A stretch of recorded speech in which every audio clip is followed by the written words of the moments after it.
U.S. President Joe Biden and Chinese President Xi Jinping spoke for nearly 2 hours Friday morning in a video call where the White House said the two world leaders discussed Russia's invasion of Ukraine. Chinese state media said Xi underlined that such conflicts were in no one's interest.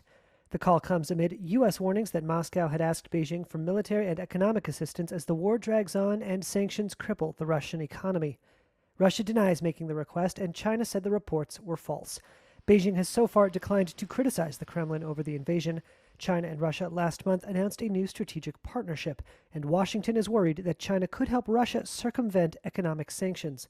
But the fighting may have forced China into something of a balancing act. Well, what we have observed so far, it seems to be China's position has shifted from initial indifference, leaning towards more showing sympathy towards Ukraine without openly denouncing Moscow. Yu Jie is a senior research fellow focusing on China at London's Chatham House.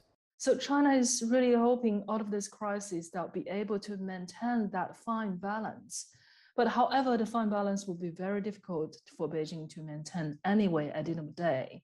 That Beijing, because bogged down by the international pressure, that Beijing will have to show some stance and to show its capability as being a responsible power in this case. The fighting in Ukraine has added a new front to a U.S. China relationship already at its lowest level in decades. Just before the phone call, China sailed an aircraft carrier through the sensitive Taiwan Strait, shadowed by a U.S. Navy destroyer.